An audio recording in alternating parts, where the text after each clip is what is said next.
Oke, Fis. Nah, ini contoh Fis. Ini saya rekam, Fis. Sengaja saya rekam ya. Ini Hafiz ini peserta kita TUK di Guna angkatan berapa ya, Fis?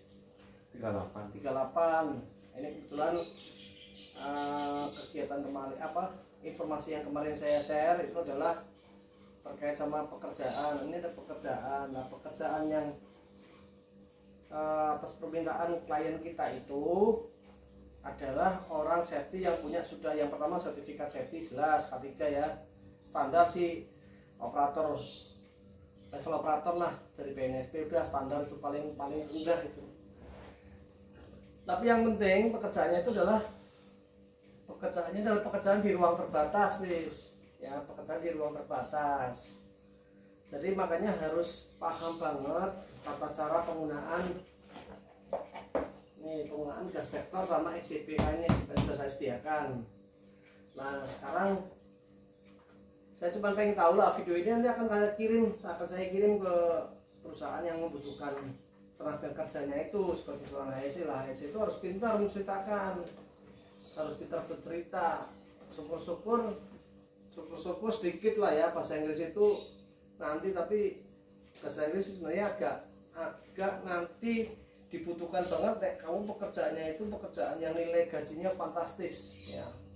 Soalnya biasanya pekerjaan nilai gaji di atas 15 juta itu kadang sudah wajib pakai bahasa Inggris. Nah sekarang coba kamu datang jauh-jauh dari Cilacap ke sini, ya nggak jauh sih, Cilacap Purbalingga cuma 1,5 jam. Nah coba sekarang kamu ceritakan, kamu katanya sudah pernah belum di pekerjaan area terbatas? Sudah pernah. Nah sekarang coba ceritakan step by step. Jadi kalau konsep kamu menceritakan itu konsepnya harus ada 5W 1H, where, when, what, who, why. Paham gak ini? Paham. Where itu apa? Where itu di mana? Terus why? Kenapa? What? Apa? Who? Kenapa? Who? WHO. Siapa? Terus what? What apa? Nah, berarti kamu harus bisa menjelaskan di mana sih pekerjaan dilakukan kalau where. Maksudnya dilakukan di mana? Kamu harus sebutkan detail. Ya, kemudian what? Apa yang dipekerjakan? Apa? What? Ya, why? Kenapa sih pekerjaan dilakukan? Terus apalagi when? Kapan pekerjaan dilakukan? Terus who? Siapa yang mengerjakan pekerjaan? Ini sudah ceritakan, baru kamu menjelaskan terkait dengan how. Apa how? Bagaimana? Nah, ya silakan, coba jelaskan. Detail itu harus detail itu. Coba detail. Silakan dengan menggunakan rumus tadi 5W 1H, kamu harus detail menjelaskan. Saya dengerin dah. Pada kemarin saat turn on 2023 TA Kilang 1 Pertamina Cilacap, ada salah satu pekerjaan itu cleaning kolom. Sebelum melakukan cleaning kolom, manhole yang pertama dibuka terlebih dahulu, lalu dipasang blower. Kamu nggak usah mundur, ini tak geser terus gara-gara kamu mundur terus. Lanjut lagi nih. Mundur. Nah, blower itu untuk membuang gas-gas sisa yang di dalam, berventilasi itu selama 24 jam. Lalu kalau sudah 24 jam dilakukan gas tes memakai hand pump gas tube detektor. Itu pakai 2 tube. Yang pertama pakai tube gas tolun, sama satu lagi pakai gas MAC. Kalau sudah normalnya NAB-nya berapa, nilainya ke berapa, itu udah pasti normal. Tapi kalau masih dinilai di atas nilai ambang batas, itu masih dilakukan proses blower lagi selama 24 jam. Kalau sudah normal, si entryman masuk sama pengawasnya. Nah kebetulan saya jadi pengawasnya. Jadi ada pekerjaan di dalam confined space, saya juga ikut pengawasi. Nah itu pas itu lagi cleaning tray. Nah si tray ini dikeluarin terlebih dahulu, nanti disemprot pakai water jetting kalau udah di luar. Nanti ada pemasangan tray lagi, itu saya seperti semua lihat dulu. Kalau sudah selesai pemasangan tray, manhole itu belum ditutup, memastikan dari inspeksi dari orang Pertamina dulu ini udah layak buat ini startup apa belum. Kalau belum ya masih dilanjutkan lagi. Kalau si inspeksi sudah menyetujui untuk di startup, manhole ditutup, terus sudah apa itu dari proses kemarin cleaning kolom di confined space. Ada juga cleaning vessel sama gitu, manhole dibuka dulu, pemasangan blower lagi tunggu 4 jam, memakai ini gas sub detektor lagi pak, pakai 2 sub lagi, si tolun sama meg, ada lagi 1 benzen biasanya terkandung ini di areanya mana kan ada yang mengandung benzen juga itu sama. Kalau bedanya di vessel, si entryman yang masuk tapi dari pengawas kadang di luar nungguin di manhole gitu, memastiin sebelum masuk juga dipastiin dulu pakai multi gas detector ini aman apa enggak. Kalau sudah aman si entryman boleh masuk, terus nanti pengawas nungguin nih di manhole gitu sampai selesai cleaning gitu Pak Peter. Ya, oke. Walaupun masih apa ya tata bahasamu, nanti kamu coba berlatih lagi kalau ngomong itu biar kayak orang cerita, jadi orang mendengarkanmu itu enggak jadi orang biar mendengarkannya itu lancar tanpa bertanya dan lain-lain ya. Coba kamu nanti sinau maning bercerita. Kamu dulu pernah sekolah kan? Nah, SD ada bahasa Indonesia enggak? ada. SMP ada bahasa Indonesia enggak? Ada. SMA? Ada. Nah, pada saat SD kamu diajari guru untuk bikin cerita apa enggak? Ya, pernah itu. Nah, itu. Nanti coba kayak gitu ya. Terus karena besok pekerjaannya itu adalah ini kan saya syuting ya, saya video, nanti saya uploadannya saya kirim ke yang membutuhkan. Jadi bukan saya nanti yang butuh, teman saya di perusahaan lain yang butuh.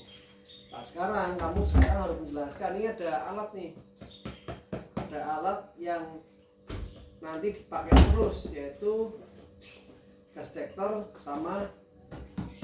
Nah coba kamu nanti duduk sini aja, menghadap sana, nanti biar di video kamu cara penggunaan. Kamu udah pakai SCBA juga belum? Kalau praktek belum pak, cuma dari teori. Teori prakteknya belum pakai. Waktu kerjaan kemarin nggak ada pemakaian sama sekali, nggak ada. Pada rescue gitu.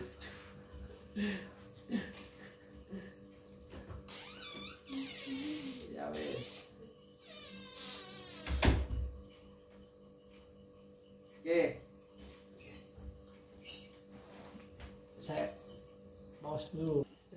Ya wes lanjut. Ini sekarang kita coba ngetes alatnya apa yang dipakai besok di kegiatan, di pekerjaan apa saja, terus bagaimana, silakan ceritakan.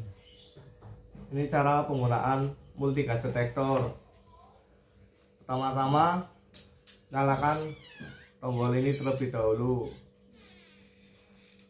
Kalau sudah ada instruksi untuk menutup si pompanya ini di pump inlet terlebih dahulu. Kalau sudah ada instruksi block it dibuka inletnya, itu dibuka dulu terlebih dahulu. Nanti kan ada 4 jenis gas di sini, ada oksigen, lel, CO2 sama H2S.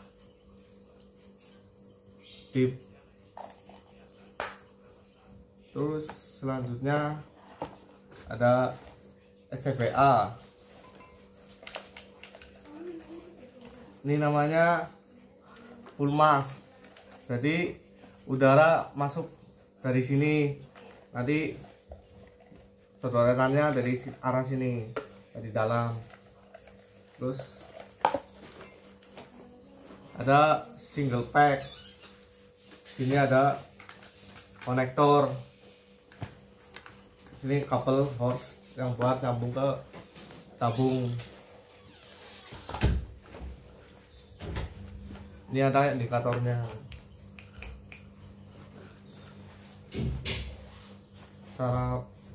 Cara pemasangan.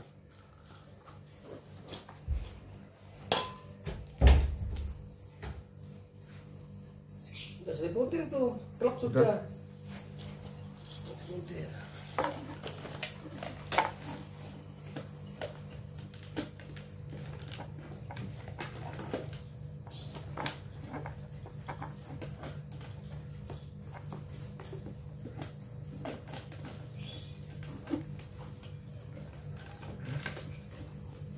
Sini. Pecat semua malah jebol ini.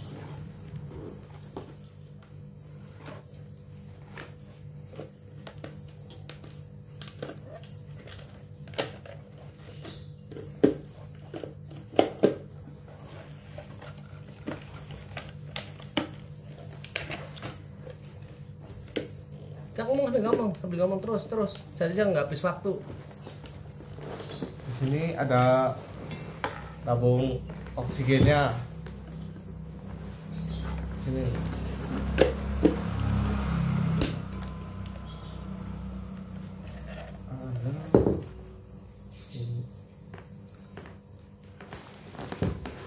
Nggak usah dipasang. Kamu nyebutin aja. Tadi udah disebutin ini.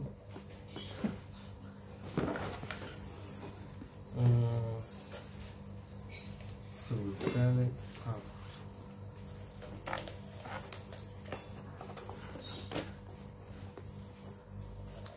Ini nggak usah cara pemasangan ini, Pak. Nggak usah, yang penting kamu paham dulu aja. Kamu bisa menceritakan ini apa, ceritakan. Coba kamu yang penting pintar menceritakan.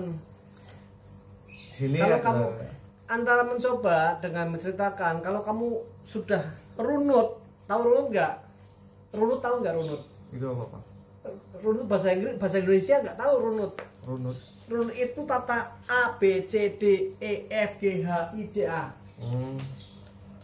Tahu tahapannya, sudah pintar menjelaskan, nggak usah pakai orang kan tahu. Oh berarti orang udah pintar gitu loh. Paham nggak? Paham, Pak.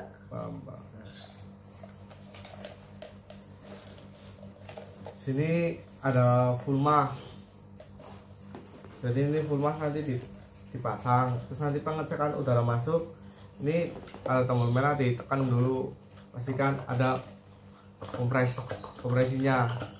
Kalau ses itu masuk. Ini tergantung cara pemakaiannya. Ini harus rapat di muka sini.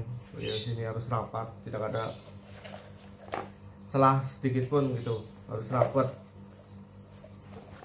Kan ada indikator ininya, sisa oksigennya itu gimana. Ini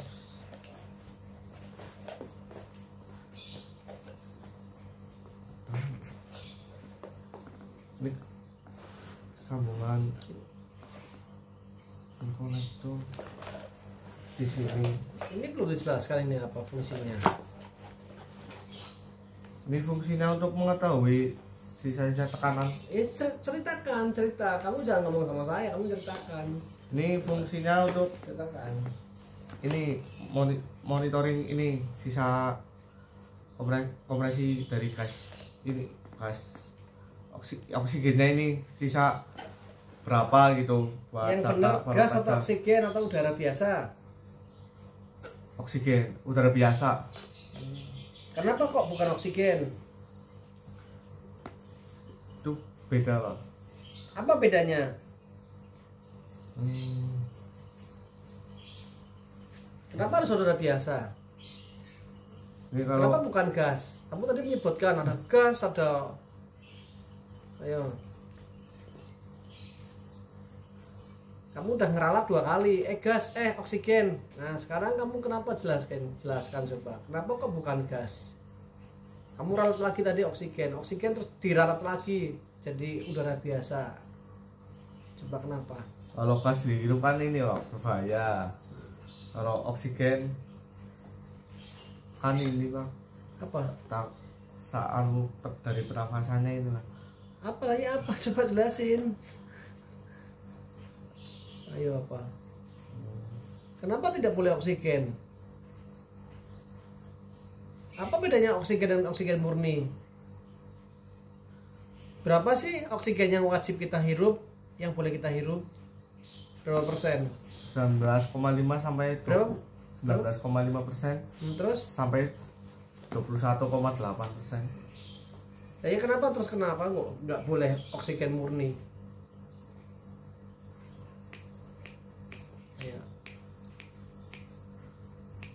Ayo, ini kan proses interview nih. Ini interview loh, kamu harus lancar ngomongnya loh. Ini interview, jangan dikira bukan interview, ini saya kirim nanti. Jadi kan saya udah bilang, ini saya rekam, saya kirim ke klien yang memang butuh tenaga HSE yang bekerja di bidang confined space. Karena ini pekerjaan yang agak berbahaya, confined space, di mana confined space adalah pekerjaan yang membutuhkan persekilan permit. Apa permitnya? Entry permit. Termasuk permit khusus apa bukan? Permit khusus. Nah, itu jelaskan dari awal seperti itu.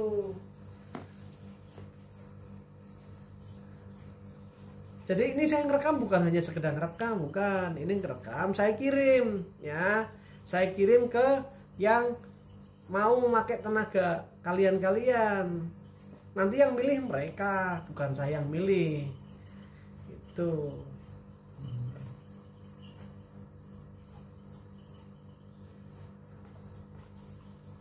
Mereka butuhnya orang yang sudah skill. Nah, kamu datang ya kamu mencoba ya kamu harus ngomong supaya. Silakan. Terus lanjut. Nanti mereka yang nilai, bukan saya yang nilai. Ayo.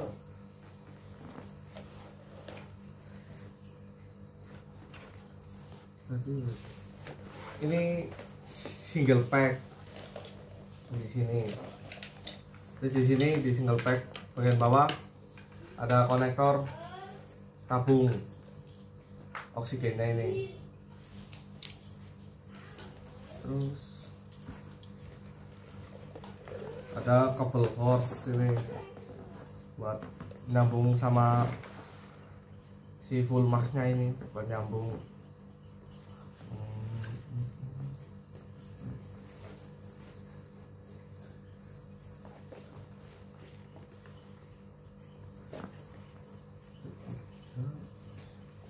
Udah pak, ini pak. Loh terserah lah, kamu merasa sudah belum? Hah? Merasa sudah apa belum? Merasa sudah cukup menjelaskan apa belum? Karena tadi ada pertanyaan saya juga belum kamu jawab. Berarti ada yang belum selesai tuntas. Makanya harus saya bilang harus runut. Runut itu bahasa Indonesia. Ada di bahasa Indonesia di pelajaran. Runut itu artinya harus dari A sampai Z, itu namanya runut. Nah.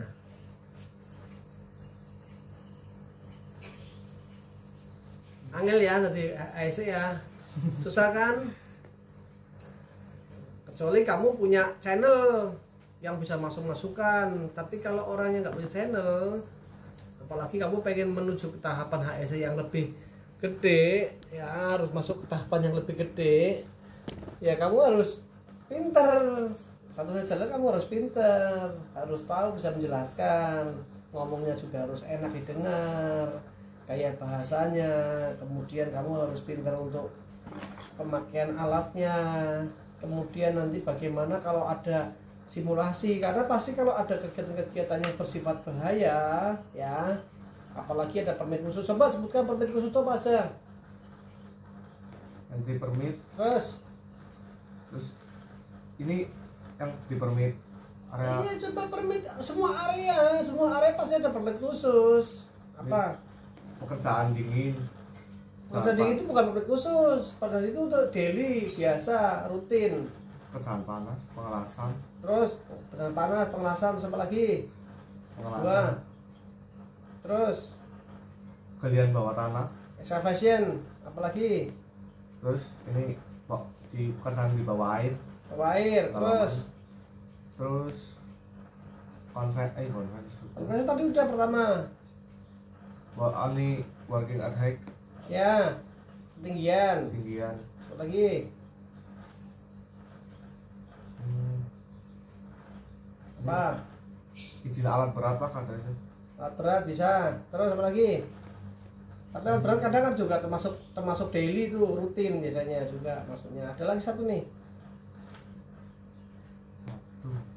Apa? Loading unloading apa itu? Loading unloading. Lah ya, loading unloading itu apa? Yang di loading apa, yang di unloading apa?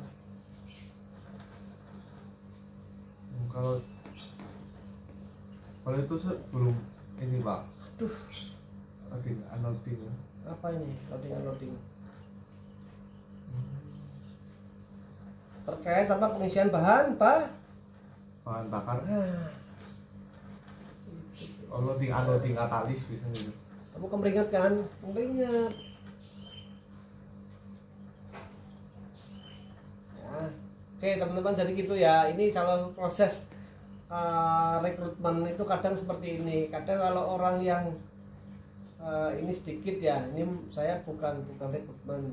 Kita cuma mencoba membantu lah. Salah satunya itu adalah teman-teman kalau misalkan rekrutmen di interview oleh orang yang memang berpengalaman ya, HSN manajernya dan lain-lain ataupun konsultan, apalagi terkait dengan pekerjaan-pekerjaan yang tadi saya sebutkan. Apa tadi? Pekerjaan khusus. Nah, pekerjaan khusus memang harus ditangani oleh orang ahli yang sudah mempunyai skill khusus. Itu ya, Fis. Nah, sekarang ini saya hanya bantu. Saya kirimkan, masalah terima atau enggak terima saya enggak tahu nanti. Itu sudah urusan perusahaan. Orang lain yang minta tolong sama saya, yang saya posting di grup-grup. Memang kalau ngomong masalah pekerjaan gajinya menggiurkan. Sekarang gaji enggak menggiur gimana? Coba. Gaji yang tawarkan berapa kemarin? 300 sampai 400 ribu per hari. Kita ambil yang 300 ribu aja. 300 ribu per hari kali 30 hari berapa? 400 kali 30 300 ribu kali 30 hari berapa? 9 juta, Fis. Tuh, ayo Fis, hitung-hitungannya. Tuh. Ini baru gaji bersih. Makan katakanlah standar Jakarta berapa? 25.000 per makan. Ini gampang, yang paling murah. Selawewu 25.000 kali 3 kali 4 biasanya pekerjaan. Berapa? 100 kali 30 hari 3 juta, berarti 9 juta yang gaji plus uang makan 12. Mes di Jakarta paling enggak harga 1,5 sampai 2 juta. 2 juta aja deh. Berapa? 14. Nah, gaji paling enggak 14 juta itu. Memang menggiurkan. Ya memang menggiurkan, gajinya sudah segitu. Cuman nah ini yang dibutuhkan orang yang punya skill. Makanya saya nggak tahu, pokoknya ini sudah saya video ya, saya kirim. Nanti teman-teman yang di sana akan menilai layak apa enggak. Nanti kalau memang layak, kamu akan dihubungi ya. Kamu akan dihubungi oleh pihak yang akan meng-hire. Hire tahu enggak? Merekrut. Ya, yang merekrut kamu nanti. Ya, oke, teman-teman silakan belajar. Ini contoh ya, nanti teman-teman harus selalu belajar. Paling enggak belajar mengolah kata-kata. Belajar mengolah kata-kata. Bagaimana kata-kata kita itu biar indah, biar enak dengar, biar bisa membuat perekrut kita itu yakin dengan kita. Ya, yakin dengan kita. Bahwa kita layak untuk di hire. Itu ya, Fija. Ya, Pak. Oke, salam safety.